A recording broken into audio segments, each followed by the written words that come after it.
गुरुजी पूजा घर को साफ करके वहाँ दिया जला के नैवेद्य चढ़ा के भगवान का आराधना करने से ही पूजा मानते हैं। तो ये एक तरीका होता है। पर इस तरह के लोग भी आज है। भगवान पर बहुत ज्यादा भरोसा होता है पर दिया जलाने का समय नहीं होता। उनका दिनचर्या ऐसा है, बहुत बिजी लाइफ है, वो कर नहीं पाते। तो उनका एक क्वेश्चन मार्क, दिया जलाने से भगवान से भक्ति होगी? नहीं तो नहीं, आप बताइए। हर रोज दिया जलाते हैं तो अब भगवान के बड़े भक्त हैं, ऐसा नहीं है।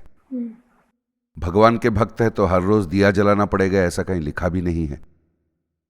अब बात यह है कि फिर भी उनको अच्छे फल मिलते हैं। कुछ लोग तो भगवान पे भरोसा ही नहीं करते, कुछ भी नहीं करते, फिर भी उनको अच्छे फल मिलते हैं। अच्छे फल कह लो, बुरे फल कह लो, हर एक की जिंदगी में होते हैं, पर that depends on our belief. अब हम हर रोज दिया जलाकर दिन शुरू करें, हमारा भला होगा। इसी कल्चर में हम अगर बड़े हुए हैं, हमारे माता पिता, हमारे बड़े बुजुर्ग ने अगर ऐसी चीजें हमें सिखाई है, तो एक दिन दिया जलाए बगैर अगर बाहर जाना हो तो मन कचोटता है। दिया जलाए बगैर कुछ तो गिल्टी फीलिंग।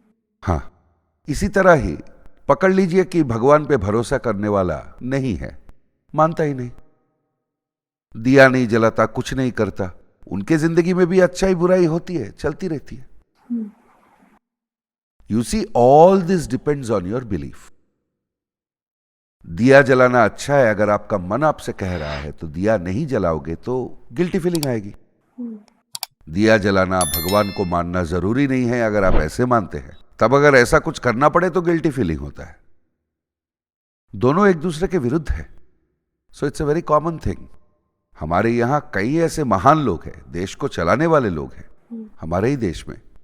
वो तो हर रोज कोई दिया जला के, नैवेद्य समर्पण करके, 10 मंत्र पढ़ के पूजा करने बैठ गए, 2 घंटे 1 घंटा, इतना समय देते हैं कि ये लोग?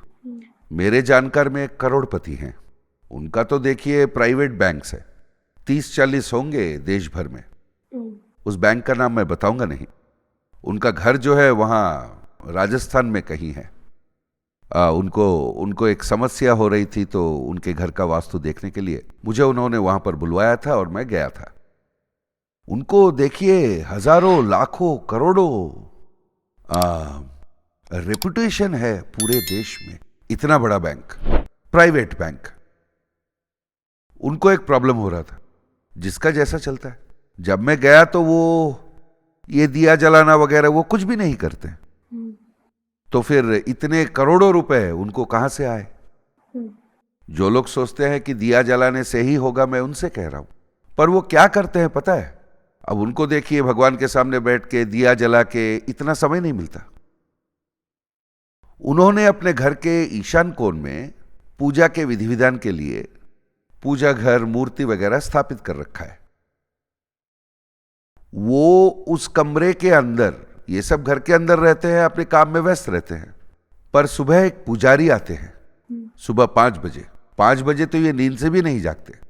उस ईशान कोण के कमरे में जो है वो प्रवेश करते हैं, फिर वो वहां पर पूरा साफ सफाई करते हैं, पूजा करते हैं, भगवान को नैवेद्य चढ़ाते हैं और फिर वो चले जाते हैं अपना काम करके। वो कब आते हैं, कब चले जाते हैं, वो भी इनको नहीं पता। इनका जब सुबह शुरू होता है तो फिर एक बार उस कमरे में जाके वो हाथ जोड़ लेते हैं और फिर अपने काम पे निकल पड़ते हैं। तो उसने अरेंजमेंट कर दिया, एक तरीका बिठा दिया ऑर्गेनाइज्ड वे में। ये कर नहीं सकते, पर वहां पर जो जो होना है वो हो जाए, इसका व्यवस्था कर रखा है। तो अब देखिए हजारों करोड़ों का रेपुटेशन है उनका। मैं चौंक गया था। मतलब उनका एडमिनिस्ट्रेशन ही ऐसा होता है। वो खुद नहीं करते, उनको करना नहीं आता, उनको पता है, पर वो सारे कार्यक्रम हर रोज हो जाए, व्यवस्था कर दिया। ऐसा भी करते हैं। अब देखिए हमारे देश का प्रधानमंत्री हो सकते हैं, कोई और हो सकते हैं, जो लोग इन सबको मान के चलते हैं। पीवी नरसिम्हा राव जी जैसे लोग भी पूजा के लिए समय बिल्कुल दे नहीं पाते थे। फिर वो बाहर आते हैं तो सामने वेंकटेश्वर स्वामी का पट होता है, उसको नमस्कार करके फिर वो अपने काम पे निकल जाते। जो पूजा करने आते हैं वो अपना काम करते हैं। वहां पर वो घंटों तक नहीं। एक देश का प्रधानमंत्री हर रोज एक पूजा घर में घंटों तक बैठ के पूजा करते रहेगा तो उनके लिए बहुत ज्यादा समय है। वो काम करने वालों से वो काम कराते हैं, ये खुद जाके हाथ जोड़ के आते हैं। अब उनको कोई पूजा वूजा के कार्यक्रम में बैठना हो तो अभी अयोध्या का पूजा देखा है ना आपने, वैसा कोई कार्यक्रम हो तो फिर पूरा समय दे देंगे, हो जाएगा।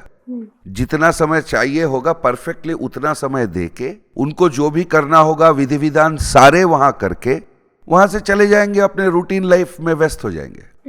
ऐसा होता रहता है। तो हम रोज पूजा करेंगे तो तभी जाके अच्छे फल मिलेंगे। अब मैं क्या कह रहा हूं, हमारे घर में देखते हैं बड़े बुजुर्ग पूजा करते हैं समय निकाल के, और बच्चे जो है हड़बड़ी में तैयार हो जाते हैं, ऑफिस का काम भी होता है उनका अपना, तो दौड़ भाग के बीच हाथ जोड़ लिया, निकल पड़े। पर इन सबके लिए इनका घर का जो बड़ा है वो पूजा करते हैं, जो प्रसाद चढ़ाना होता है चढ़ाते हैं, जो स्तोत्र पढ़ना होता है पढ़ते हैं, वही सब कुछ करते हैं, फूलों से अलंकृत करते हैं, दिया वगैरह जलाते हैं, जो जो करना होता है वो खुद ही सारा चीज करते हैं, या फिर कोई चाहे वो माँ हो चाहे घर का दादा हो दादी हो करते रहते हैं। वही पूजा इन सबका एक कवच की तरह देखभाल करता है। ये मन में सोचते हैं हम तो मानते ही नहीं, हम तो पूजा वूजा करते नहीं है, बस हाथ जोड़ते और निकल पड़ते हैं, वो भी इनको खुश रखने के लिए हाथ जोड़ना ही पड़ता है हमको। पर आपके लिए ये बहुत मुश्किल से एक कवच का निर्माण कर देते हैं, उसी के वजह से ये सारे सुरक्षित रहते हैं। ये सारी बातें जब तक ये बड़े ना हो, इनके बच्चे बड़े ना हो, इनको समझ में नहीं आता। तो कोई ना कोई घर में पूजा वगैरह करते रहते हैं तो अच्छे फल मिलते रहते हैं। जो खुद कर नहीं सकते हैं वो इंतजाम कर देते हैं। अरे बिल्कुल भरोसा नहीं है, हम पूजा वूजा करेंगे ही नहीं, that is up to them, उनके बारे में सोचने की जरूरत ही नहीं है।